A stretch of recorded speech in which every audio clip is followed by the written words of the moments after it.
Amigos, acérquense y preparen sus sentidos para la historia más intensa, jugosa y arrebatadora que hayan escuchado jamás. Esto no es un cuento, es una epopeya de la vida real, un torbellino de emociones prohibidas, intriga, el calor de un rancho bañado por el sol y giros de tuerca que los dejarán sin aliento, con el corazón latiendo a 1000 por hora. Suscríbanse a nuestro canal y marquen esa campanita con un like, porque les juro que no querrán perderse ni un solo suspiro de este relato. Soy Isabella Montoya, una mujer de 49 años que, según murmuran las malas lenguas y confirman los espejos, parece haber firmado un pacto con la eterna juventud. Mi energía desbordante, mi carisma y una figura que desafía calendario son mi carta de presentación.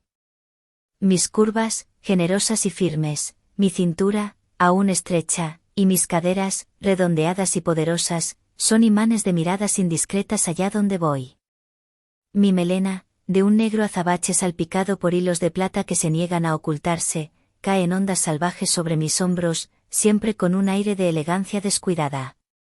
Mis ojos, color café oscuro, guardan un brillo pícaro, y mi sonrisa, bueno, dicen que podría derretir el mismísimo Popocatépetl. Hoy, para recibir el fin de semana, había elegido un vestido de manta color turquesa, ligero y fresco, que se ceñía a mi cuerpo como una segunda piel con cada brisa.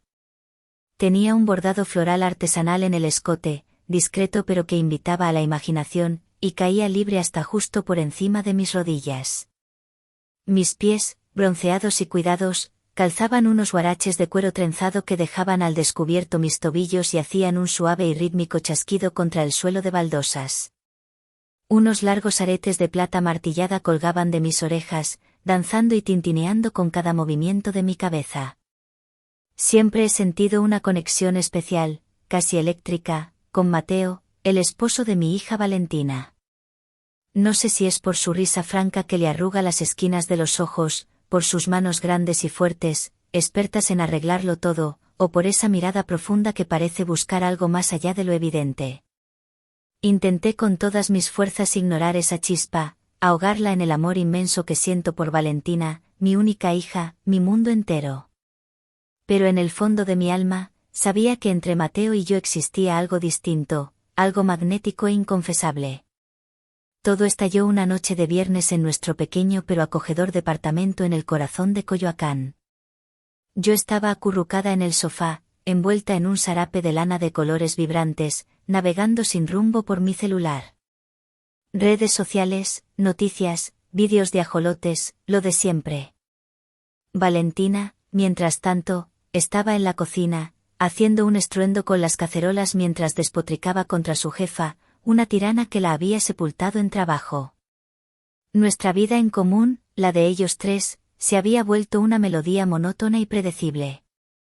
Se casaron hace 5 años, y al principio todo era fuegos artificiales, cenas románticas, paseos por el jardín hidalgo, besos bajo la luna. Pero ahora, la magia se había esfumado, dejando solo un rastro de quejas. Que si Mateo dejó la toalla mojada sobre la cama, que si no compró el aguacate correcto, que si sus botas de trabajo estaban llenas de lodo. La llama se había extinguido, y yo lo veía en la mirada cansada y ausente de Mateo. De repente, mi celular vibró con insistencia. Era un mensaje de voz. De Mateo. Mi corazón dio un vuelco. Él rara vez me contactaba directamente, casi siempre era a través de Valentina. Puse el teléfono en mi oído. Isabella, buenas noches, dijo con esa voz grave y cálida que siempre me erizaba la piel. Necesito tu ayuda en el rancho. La pared de adobe de la Troye se está viniendo abajo con las últimas lluvias y si no la apuntalamos, vamos a perder toda la cosecha de maíz azul. ¿Crees que puedas venir a ayudarme mañana? ¿Puedo contar contigo? Su tono era una mezcla de urgencia y un toque juguetón que me dibujó una sonrisa en los labios. Ayudar a este viejo capataz, bromeé en mi respuesta de voz. Mateo, por si no te has dado cuenta, yo estoy en la flor de la vida. Escuché su risa al otro lado, un sonido rico y profundo como un trueno lejano. Isabella, tú haces que cualquiera se sienta joven a tu lado. Entonces, ¿mañana al mediodía? Hecho, respondí, sintiendo un cosquilleo familiar en el estómago. Más te vale tenerme un buen café de olla, rancherito. Valentina, que había escuchado retazos de la conversación, solo resopló desde la cocina. ¡Ay, mi mamá y sus proyectos de remodelación! Ve con Mateo, o me va a estar dando la lata toda la semana con que quiere ir. Me encogí de hombros, fingiendo indiferencia, pero por dentro ya sentía la emoción burbujeante del viaje. El rancho, anidado en las faldas de las montañas cerca de Tepoztlán, siempre ha sido mi santuario. Lejos del ruido de la ciudad, de las quejas de mi hija, solo el aroma de los guayabos, el canto de las chicharras y esa sensación de libertad que no encuentro en ningún otro lugar.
A la mañana siguiente, el sol apenas se asomaba por el ajusco cuando yo ya estaba en pie.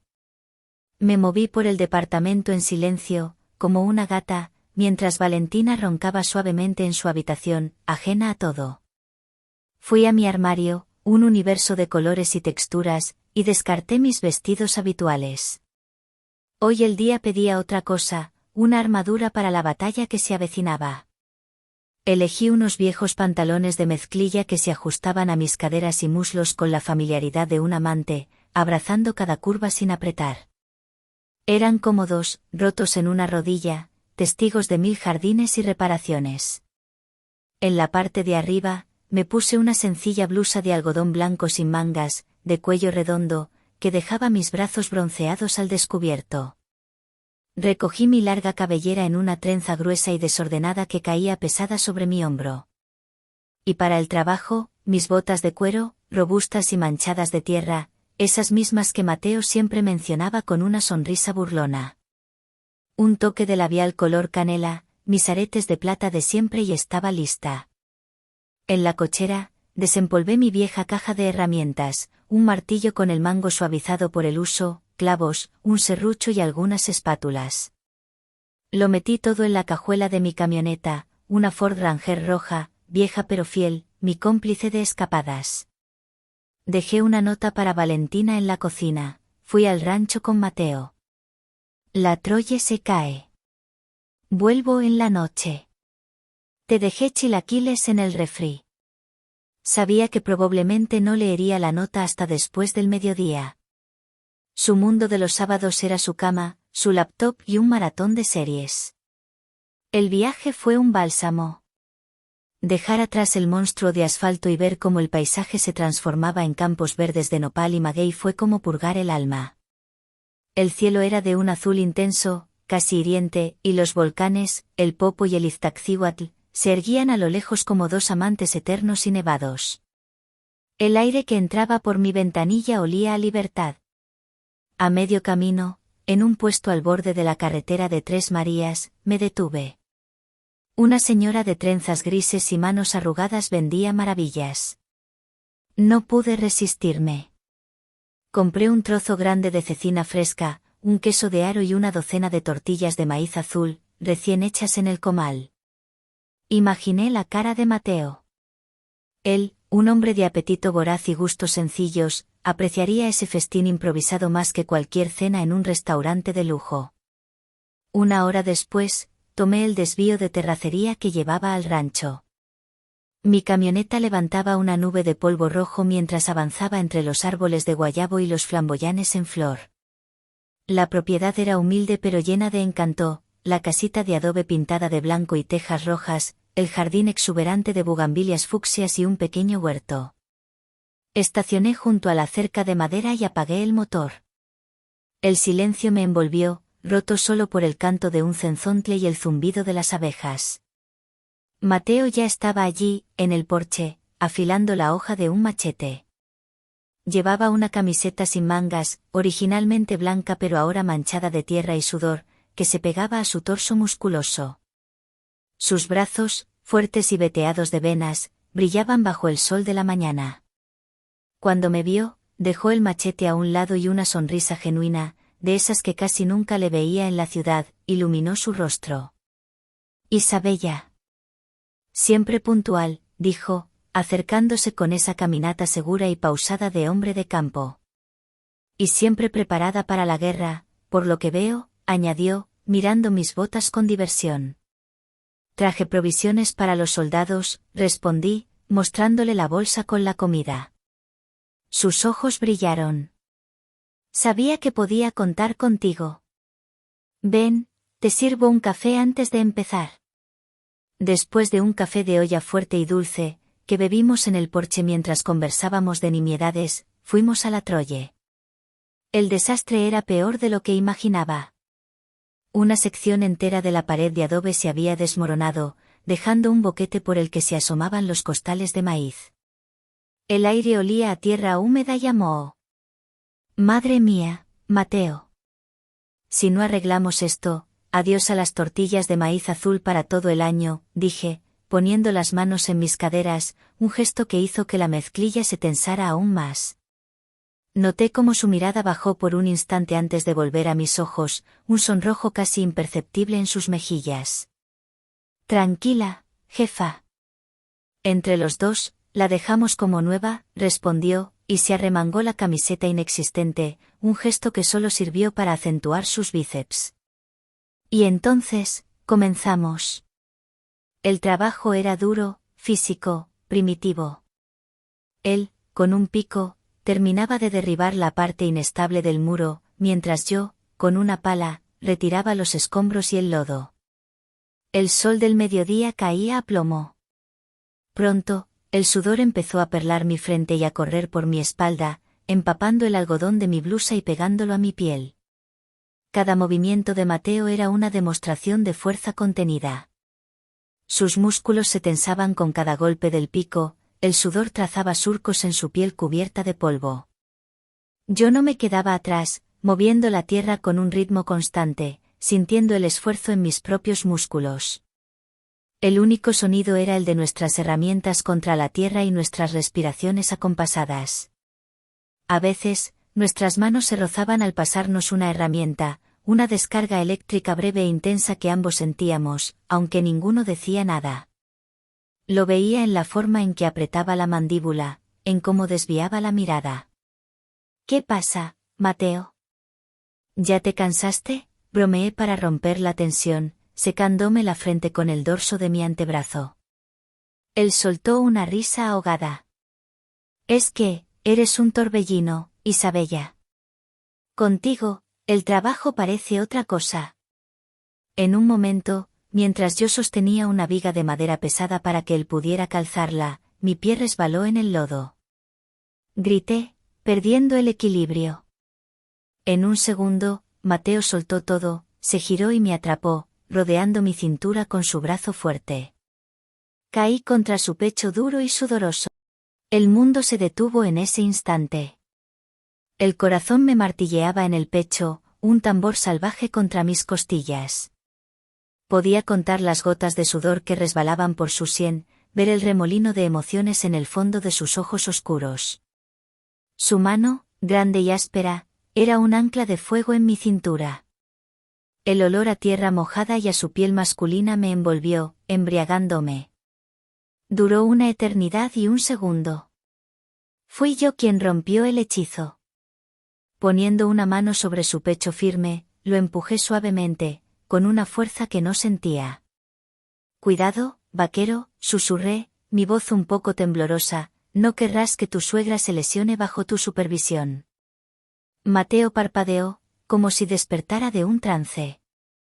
Retiró su brazo de golpe, casi con violencia, y dio un paso atrás, pasándose una mano por el cabello polvoriento. Una marea roja subió por su cuello. Perdón, Isabella, el lodo, resbaloso, balbuceó, sin poder mirarme a los ojos. El aire entre nosotros vibraba, denso y cargado de palabras no dichas. Para disipar la tormenta, aplaudí una vez, un sonido seco en el silencio. Basta de trabajo por ahora. Son más de las 2 y mis tripas están rugiendo. Decretó oficialmente una pausa para el almuerzo. Mi tono decidido pareció devolverlo a la realidad. Asintió, agradecido por el cambio de tema. Fuimos a la pileta de piedra que estaba junto a la casa, bajo la sombra de un frondoso árbol de aguacate. Abrí la llave y el agua fría y fresca brotó con fuerza. Metí primero las manos, frotando la tierra y el barro, sintiendo el alivio del frío en mi piel. Luego me salpiqué la cara y el cuello, dejando que el agua corriera por mis brazos. Mateo hizo lo mismo a mi lado, sumergiendo la cabeza entera bajo el chorro, sacudiéndola después como un perro grande y enviando un rocío de gotas que me hicieron reír. Por un momento, la tensión se disipó, reemplazada por una camaradería sencilla. Con el rostro sonrojado y el pelo goteando, se veía más joven, casi vulnerable.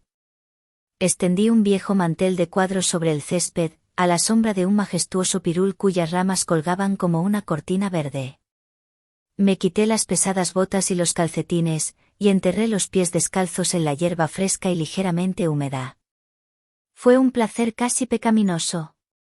Mientras Mateo encendía un pequeño anafre para calentar las tortillas, yo preparaba el festín, la cecina en tiras finas, el queso desmoronado, un aguacate cremoso partido por la mitad y una salsa roja que encontré en la alacena.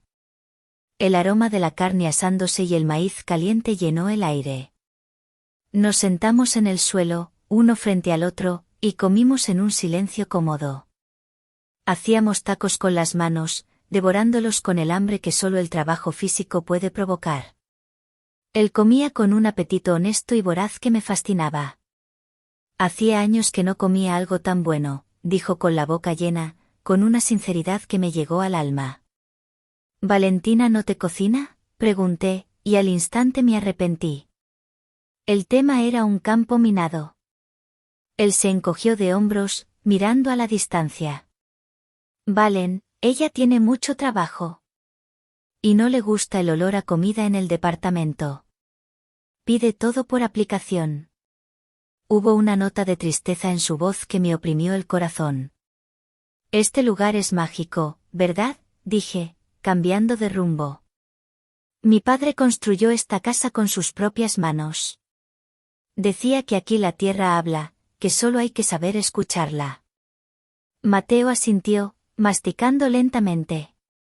A veces siento que en la ciudad me ahogo, Isabella. Todo es ruido, prisa, concreto. Llegas a casa y solo quieres desconectarte. Aquí es diferente. Aquí puedo respirar. Me miró, y esta vez su mirada era directa, sin barreras. Entiendo por qué te gusta tanto venir. Hablamos durante más de una hora, mientras el sol comenzaba su lento descenso, tiñendo el cielo de naranjas y violetas. Me contó de su infancia en un rancho de Jalisco, de su sueño de tener caballos. Yo le conté de mi juventud, de cómo bailaba hasta el amanecer en las fiestas del pueblo. Nos reímos, compartimos pedazos de nuestras almas que ni siquiera Valentina conocía. Por primera vez, no éramos suegra y yerno. Éramos solo Isabella y Mateo, 2 personas compartiendo un atardecer y un plato de cecina. El aire se enfrió y los mosquitos comenzaron su serenata nocturna. Nuestros cuerpos, cansados y adoloridos por el esfuerzo, empezaron a protestar. Me estiré, sintiendo cada músculo. Fue entonces cuando la idea, audaz y peligrosa, floreció en mi mente. Lo miré. Su camiseta estaba seca, pero marcada con mapas de sal y polvo. Su rostro, iluminado por la luz dorada del ocaso, se veía cansado pero en paz. ¿Sabes qué merecemos después de un día como este, Mateo?, le dije, mi voz sonando deliberadamente baja y suave. Él levantó una ceja, curioso. Un buen baño de temazcal para sacar todo el cansancio y el dolor del cuerpo. Se quedó inmóvil. El temazcal. Nuestra pequeña casita de sudor ceremonial, un lugar sagrado, íntimo, de vapor y oscuridad. Usarlo juntos era cruzar una línea invisible, pero excitante. Vi la sorpresa en sus ojos, seguida de una chispa. El eco de mi sonrisa se quedó flotando entre nosotros en el aire crepuscular. Mateo no se movió, pero vi la batalla que se libraba en su interior. La prudencia luchaba contra la curiosidad, el deber contra un deseo incipiente. Sus ojos, fijos en los míos, eran dos abismos oscuros. Finalmente, exhaló un suspiro lento, una bandera blanca de rendición. Asintió una sola vez, un movimiento casi imperceptible pero cargado de significado. Está bien, Isabella, dijo, y su voz sonó más grave que nunca, casi como un murmullo. Vamos. El acuerdo tácito nos llenó de una energía nueva y nerviosa. Nos movimos con un propósito compartido, preparando el ritual como dos cómplices de un crimen delicioso. Mateo, con los músculos de la espalda marcándose bajo la tela sucia, acarreó la leña de mezquite y avivó el fuego en el exterior del temazcal hasta que las piedras volcánicas, las abuelitas, se pusieron al rojo vivo. Yo, mientras tanto, entré a la casa y preparé la infusión. En una cubeta de madera, mezclé agua fresca del pozo con generosos manojos de eucalipto, romero y pirul que corté del jardín. El aroma fresco y medicinal llenó la pequeña cocina. Llegó el momento de cambiarnos. En el baño hay toallas limpias, le dije, sin mirarlo directamente. Te espero afuera. Entré a mi habitación y cerré la puerta, mi corazón latiendo desbocado. Me quité la ropa de trabajo, sucia y pegajosa, y dejé que mi piel respirara. De un cajón saqué un gran pareo de algodón blanco, delgado y casi traslúcido. Me lo envolví alrededor del cuerpo, anudándolo firmemente sobre mi pecho. La tela ligera caía hasta mis muslos, insinuando las curvas de mi cuerpo sin revelar nada. Deshice mi trenza, dejando que mi cabello cayera libre y alborotado sobre mis hombros desnudos. Me miré al espejo, una mujer al borde de un precipicio, con los ojos brillantes de anticipación y peligro. Cuando salí, la noche ya había caído por completo. Un manto de estrellas increíblemente nítidas cubría el cielo, como diamantes sobre terciopelo negro. Mateo ya estaba junto al temazcal. Se había quitado la camiseta y los pantalones, y llevaba solo una toalla de color oscuro anudada a la cintura, dejando al descubierto su torso ancho y sus piernas fuertes. La luz del fuego danzaba sobre su piel bronceada, proyectando sombras que acentuaban cada músculo. Se veía como un antiguo guerrero azteca, poderoso y elemental. Nuestras miradas se encontraron en la penumbra y, por un instante, el aire se volvió tan denso que costaba respirar. Él abrió la pequeña y pesada cobija que servía de puerta al temazcal. El calor nos golpeó como una ola. Las damas primero, dijo en voz baja. A gatas, entré por la abertura baja y oscura. Adentro, la negrura era casi total, rota solo por el resplandor anaranjado de las piedras calientes en el hoyo central. El calor era seco e intenso. Me senté en uno de los pequeños bancos de adobe, y segundos después, Mateo entró detrás de mí, cerrando la entrada y sumergiéndonos en una oscuridad casi absoluta. El espacio era diminuto. Nuestras rodillas casi se tocaban. Podía sentir el calor que irradiaba su cuerpo, tan cerca del mío. Aquí adentro, susurré en la oscuridad, y mi voz sonó extraña, íntima, no se puede mentir. El calor te saca todas las verdades. Tomé el cucharón de madera, lo hundí en la cubeta con hierbas y vertí el primer chorro de agua sobre las piedras al rojo vivo. Un estallido, un siseo violento, y una nube de vapor fragante y sofocante nos envolvió. El calor se multiplicó por 10. El aire se volvió pesado, húmedo, casi imposible de respirar.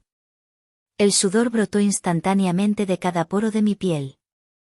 Mi pareo se pegó a mi cuerpo como una segunda piel húmeda.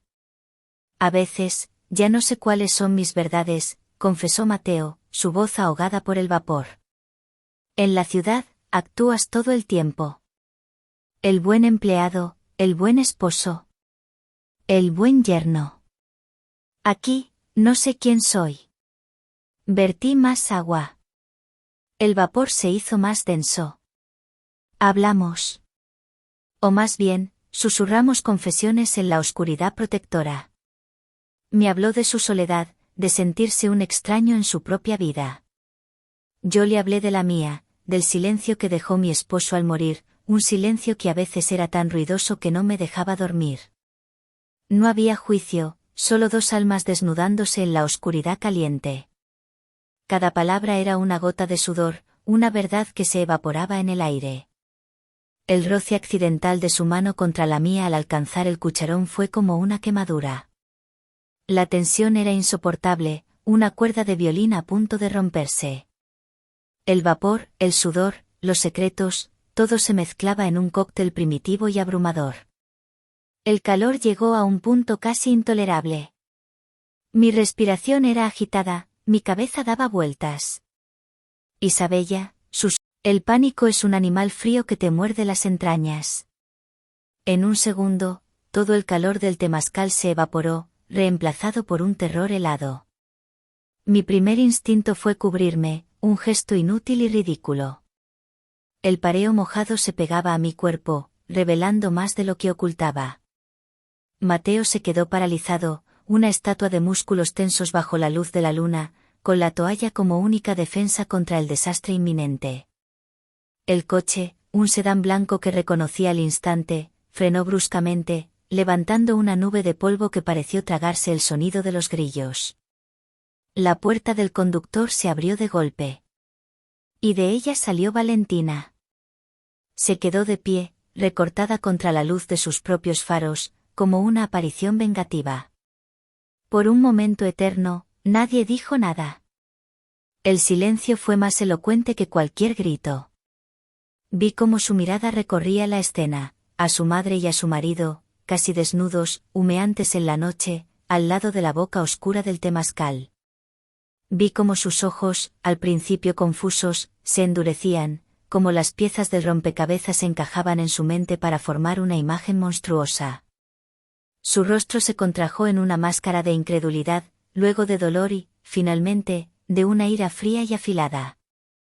Fui yo quien rompió el silencio, intentando tejer una red de normalidad sobre un abismo. Hija. Mi vida, qué sorpresa, mi voz sonó falsa y estridente hasta para mis propios oídos. No te esperábamos.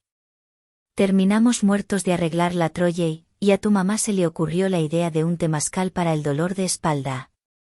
Casi me muero del esfuerzo, balbuceó Mateo a mi lado, su voz torpe y desesperada, hundiéndonos más en el fango de la mentira. Valentina soltó una risa. Pero no fue una risa alegre. Fue un sonido corto, seco, desprovisto de cualquier humor. Un sonido que me heló la sangre. Un temazcal, repitió, saboreando las palabras con sarcasmo. Claro. Para el dolor de espalda. Dio unos pasos hacia nosotros, sus movimientos lentos, depredadores. ¡Qué considerados! ¡Qué trabajadores! Me pregunto qué otros dolores se estaban curando aquí, en la oscuridad. Su voz era un látigo. Siempre ha sido así, ¿verdad, mamá? Nunca puedes soportar no ser el centro de atención. Nunca te bastó con ser mi madre, tenías que ser la protagonista. ¿Y ahora, qué querías? ¿Robarme lo único que era mío? Cada palabra era una daga envenenada. Se giró hacia Mateo, quien la miraba con ojos suplicantes. Y tú eres un cínico. Mientras yo me mato trabajando en la ciudad para que vivamos bien, Tú vienes aquí a jugar al rancherito con mi madre. No es lo que parece, Valentina, grité, avanzando un paso, pero ella levantó una mano para detenerme. No te me acerques. No me toques. Me das asco. Los dos me dan asco. Las lágrimas corrían por sus mejillas, pero su voz no temblaba. Era el llanto de la rabia, de la traición más profunda. El aire de la noche, antes tan pacífico, se llenó de gritos y acusaciones. Viejos rencores, celos guardados, frustraciones, todo explotó bajo el cielo estrellado, con el rancho como testigo mudo de la destrucción de nuestra familia. Finalmente, el torbellino de su furia se agotó, dejando tras de sí un vacío desolador. Nos miró a los dos una última vez, con una expresión de desprecio absoluto. Quédense con su rancho. Quédense con sus secretos y su vapor, escupió las palabras. Para mí, los dos están muertos. Se dio la vuelta, caminó con la espalda rígida hasta su coche, se metió de un portazo y arrancó, haciendo chillar las